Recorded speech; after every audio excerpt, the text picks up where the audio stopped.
देखो बेटा, आज का जो टॉपिक है वो है प्राकृतिक संख्याएं। कक्षा 6 का गणित का पहला चैप्टर है।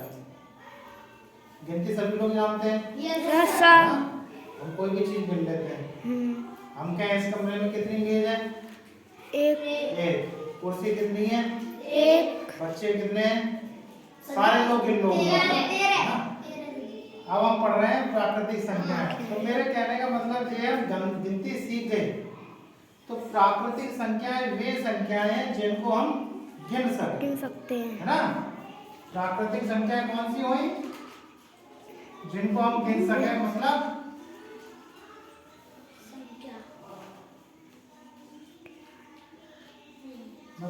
1 2 3 4 आगे तक कितनी भी हो सकती है ना। ये क्या हुई? प्राकृतिक संख्याएं। अच्छा, ये एक क्या है? ये संख्या है, अंक है ये एक, ठीक है। यस और सर। संख्या भी है, मैंने लिखा 10। ये क्या है? ये भी संख्या है, लेकिन इसमें अंक कितने हैं बेटा? दो। 1 0 और 1 है ना। अब आप कहोगे कि सर 0 0 क्यों प्राकृतिक संख्या नहीं है? क्योंकि हम 0 को गिन नहीं सकते हैं, है ना। शून्य की अवधारणा का काम तब आता है जब मैंने कहा मेरे पास 4 सेब हैं। कितने सेब हैं बेटा? 4। और 4 ही लोग हैं। 1 2 3 और 1 4। मैंने सेब एक एक दे दिया, इसको दिया, फिर इसको दिया, इसको दिया और इसको दिया, सबको एक एक सेब दे दिया। फिर मैं पूछूंगा बेटा कितने सेब बचे? एक भी नहीं। एक को नहीं ना, मैं बोलूंगा कितने सेब बचे? शून्य। बोलेंगे शून्य।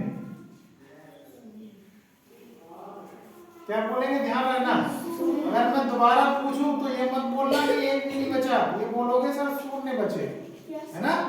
यस। फिर हम समझ गए प्राकृतिक संख्या क्या है। प्राकृतिक संख्या वे संख्या है जिनको हम गिन सके, 1 2 3 4 5 6 आगे तक, ठीक है। फिर संख्या आ जाती है, कौन सी संख्या, बड़ी या छोटी? इसमें संख्या आई 9। एक अंक की सबसे बड़ी संख्या कितनी है? 9, है ना। फिर आया 2 अंक की सबसे बड़ी संख्या 99। 99 के बाद 100 आ जाएगा। 100 में कितने अंक हो जाएंगे बेटा? 3। 1 2 3। एक इकाई का, एक दहाई का, एक सैकड़े का, है ना। सारे अंकों का अपना एक अलग मान होता है। जैसे मैंने लिखा 2 3 5, ये कितना लिखा है? 2 3 5। वैसे कितना लिखा है? 235। 235। इसमें कितने अंक? 3 अंक। 5 कौन से स्थान पे है? इकाई। 5 किस पे है? इकाई पे। पहला नहीं, इकाई। दूसरा किस पे है? दहाई। तीसरा किस पे है? सैकड़ा। है ना, सबका मान अलग है। ये सैकड़े पे है, अगर 2 का मैं स्थानीय मान निकालूं तो कितना आएगा बेटा? 2 गुणा 100, 200। क्यों? क्योंकि ये सैकड़े वाले स्थान पर है। और 3 का स्थानीय मान निकालूं तो क्या आएगा? 3 गुणा 10 30। ये दहाई वाले स्थान पर है। 5 का 5, क्योंकि ये इकाई वाले स्थान पर है। ये बेटा हो गया इसका स्थानीय मान, है ना। अब हम निकालते हैं आरोही क्रम और अवरोही क्रम। आता है ना। ये इसी में ही मैंने लिखा 2 3 8 1 4 5। क्या होगा इसका आरोही क्रम? 1 2 3 4 5 8। आरोही क्रम मतलब बढ़ते हुए क्रम में। जो सबसे छोटी संख्या उसको पहले लिखेंगे, उसके बाद बढ़ते हुए क्रम में। ये आया बढ़ते हुए क्रम में। अवरोही, इसका उल्टा कर देंगे। 8 5 4 3 2 1। अवरोही क्रम, ठीक है। इसके बाद बेटा आता है जैसे मैंने लिखा है 1 0 2 3। इसकी बड़ी संख्या कितनी होगी? 4 अंकों की इसकी बड़ी संख्या कितनी बनेगी? 3 2 1 0 3210।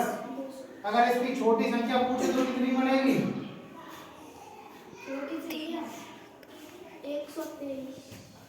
123 नहीं, तुम कह रहे हो 0 1 2 3, तो इसमें कितने अंक हैं बेटा इस संख्या में? 3 3 अंक। 3 है। 0 का कोई मतलब नहीं। मतलब नहीं। और मैंने बोला 4 अंक की, तो 1 0 2 3। 3 किसी भी संख्या के आगे अगर 0 लगा है तो उसका मान कुछ भी नहीं होता। मैंने लिखा 5। कितना है? 5 मैंने 0 5 लिख दिया, कितना है? 5 ही है, कोई मतलब नहीं है उसका। 5 के पीछे मैंने 0 लगाया तो कितने हो गए? 50। तो हम कहेंगे किसी भी अंक से पहले 0 का कोई मतलब नहीं है, उसका मान तभी है जब वो किसी भी अंक के पीछे लगता है। ठीक है बेटा, समझ में आया? Yes sir. पहले वाले पार्ट में इसी से संबंधित सारे क्वेश्चन है, इसके बाद हम एक्सरसाइज सॉल्व कराएंगे। ठीक है।